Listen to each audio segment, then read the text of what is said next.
MoriMademoiselle here with a makeup tutorial today.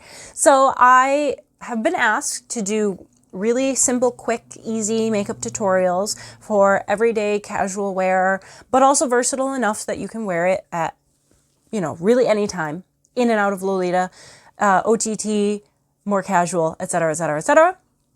So today is a makeup tutorial that in real time will only take about 15 minutes.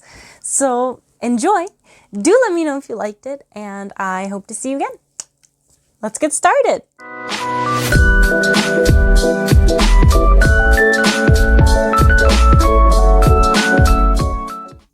All right, so let's get started. I take my primer, which is Maybelline Baby Skin, the Poreless Primer, and I apply it to my face.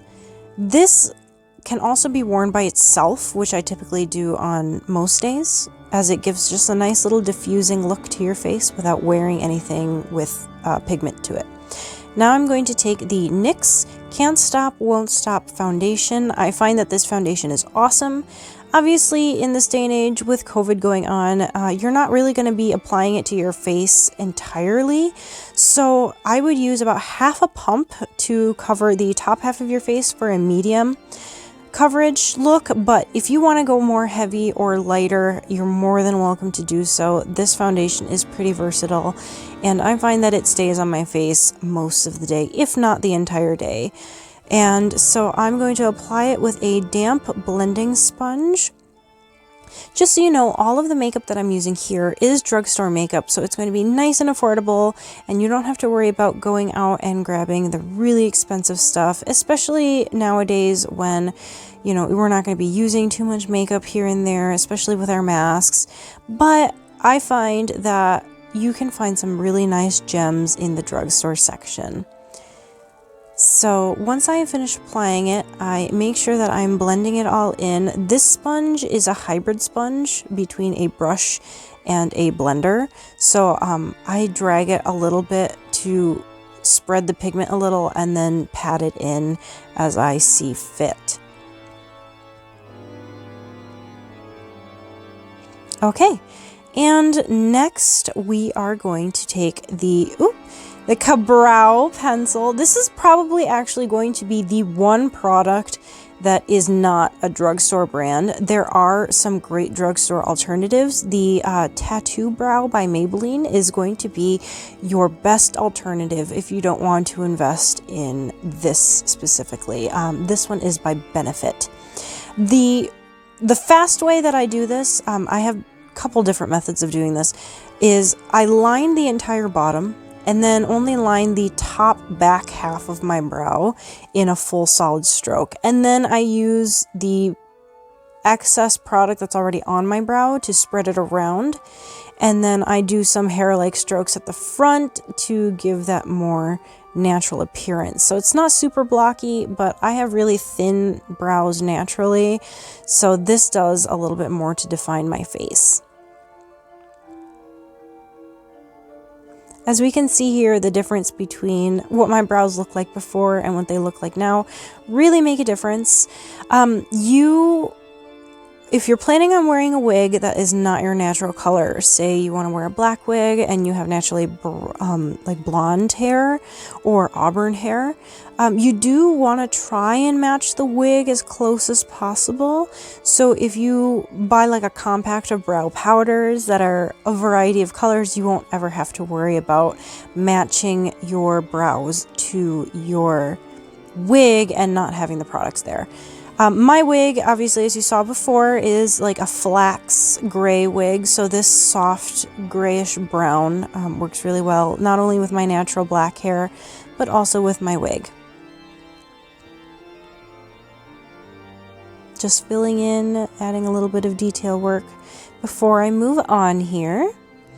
Okay, and now I am going to start with the concealer. So there's a couple different ways that people apply concealer. Some people apply concealer before their foundation, and some people apply it after. I am using the e.l.f. Hydrating Camouflage Concealer. I find it stays really, really well. You can wear it by yourself. I pick a couple shades lighter than my natural tone. Oops, I got a little bit on my brow. I'll fix that here. So I take a little bit lighter than I'm usually used to, just to add a little bit dimension to my face. You can, if you are not planning on wearing foundation, you can find a concealer that is really close to your natural look and your natural skin tone to blend it in more, or you can skip this step entirely. I'm using the concealer here not only to cover a little bit of the dark circles I have going on under my eyes, but also as a eyeshadow primer of sorts. So I'm just making sure that I'm taking this concealer and lining the bottom of my eyebrows to kind of accentuate and pop them out a little more and give them a little bit more dimension to the face, especially since it's a little bit lighter. Okay, so it's very bright. I did get a lot lighter than I'm used to, and perhaps the next one I'll get will be a little bit closer to my natural tone. Now I'm going to take the Milani Bold Obsessions palette, and use this to make up the rest of my look. I don't dabble into another palette so that you can see how versatile this palette is, but what I'm going to do is take the lightest tone here and apply it to my under eyebrow section to further amplify what I have going on. It didn't do very much here because the concealer that I used is basically this exact same color, but it's going to help diffuse the rest of the shadows together when I blend them out. Next, I'm going to take this taupe color here, this middle taupe, and I'm going to use that as a crease definer. I have hooded eyelids, so you're going to definitely want to do a little bit of research into your own eye shape specifically. There's a lot of wonderful tutorial artists out there. My favorite personally is Wayne Goss. He's a professional makeup artist, and he goes into a really nice in-depth tutorial on different eye shapes. He also has hooded eyes, so his eyeshadow tutorials are wonderful to watch. Now I'm going to take this, like a shimmery, more cooler brown, and I'm going to actually apply that to my whole eyelid. I know this sounds a little bit counterintuitive because I'm going to add another color on top, but I'm going to use this to blend it out a little bit more in the future. You'll see what I'm talking about in just a moment.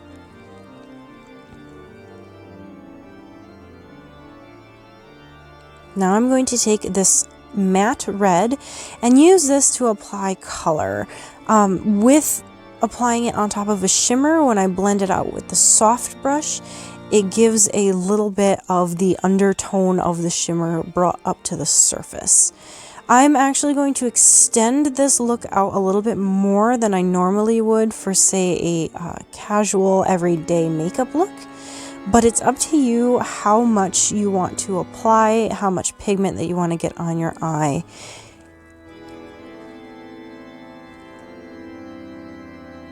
Soft strokes are very important here.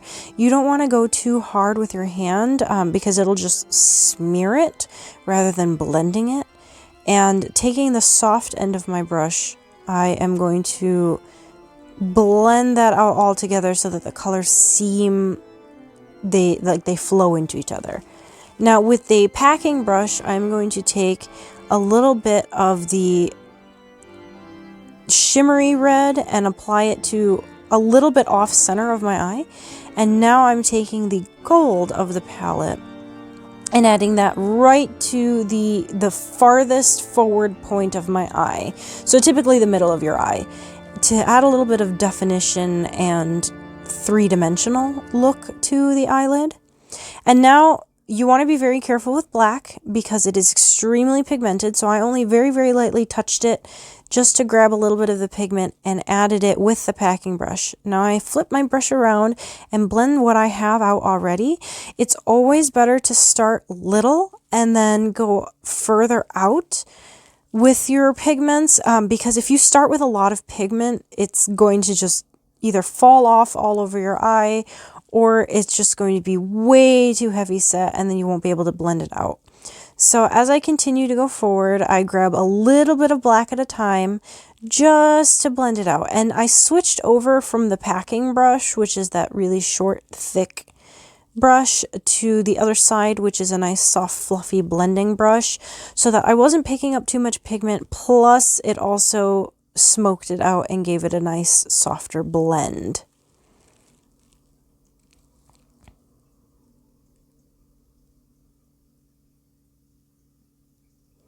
Now, what my personal preference is to do is to go back and forth between each eye so that I'm not favoring one eye or the other. I find it really hard to replicate eyes, but if you work on two eyes at the same time, hopping back and forth, your muscle memory stays in your hands, so to speak, and allows you to make a lot more of a symmetrical look.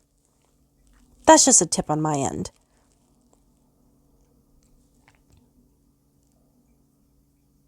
Perfect.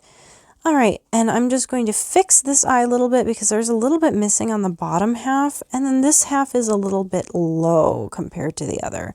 So like I said, just going back and forth and fixing things as you see is needed. Perfect. All right, so next, I like to apply my eyeliner first. I know that some people have preferences of applying their eyeliner second. This is the e.l.f., oh goodness, what's the name? The e.l.f. like extreme wear liquid eyeliner. It is the black package, not the white package. I find that the white package just falls off my face in a 2 seconds flat, while this black package actually lasts a lot longer and is a lot more pigmented and dark. A trick here that I'm going to show you in just a second here. When you apply your eyeliner, you want to apply it like sideways rather than pointing into your face. This way you can rest your hand on your cheek so that your hand is a lot more stable. My hands are pretty shaky, so this helps a lot with controlling my line and getting that really nice smooth application that you don't find with a pencil or a gel. And it just goes on so much easier with this little brush style. I personally don't like eyeliner pens just because they dry out way too fast. One of these little bottles lasts me a very long time, and I get a lot more uses than a pen. But then, similar to my eyeliner, or my eyeshadow, excuse me, I go back and forth between each eye to make sure that they are symmetrical and even. Now I'm going to take the Milani highly rated mascara and apply a couple quick coats, making sure that I kind of wiggle it back and forth at the base of my eye to separate the eyelashes so that they don't get clumpy. The reason why I do my eyeliner first before my eye mascara is because I'm kind of a messy mascara applicator, so doing my eyeliner first hides that application gunk at the bottom, but it also gives the appearance of a lot more thick look. You can also put eyeliner on your waterline for thicker eyelashes, or even apply fake eyelashes. Since I want to keep this a lot faster, and we're almost at the end here, I just kept it with no fake eyelashes this time.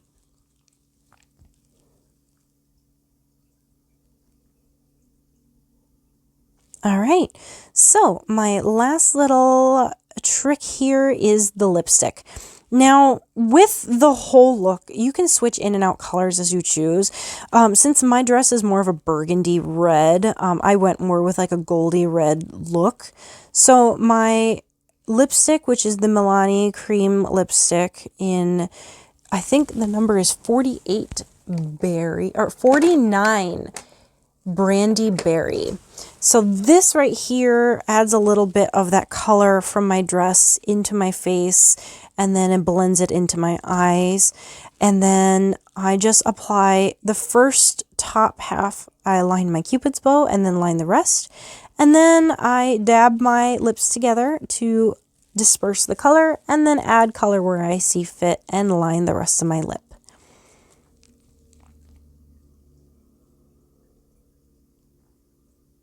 Perfect. Now, with this tutorial, I am going to tell you right now, especially with COVID, you only have to worry about the top half. So this makeup tutorial would probably last you about 10 minutes in a COVID world. Thanks for watching my tutorial. If you have any questions, do leave them in the comments. If you want me to cover a specific substyle next, do leave that in the comments as well. I'd love to hear from you guys.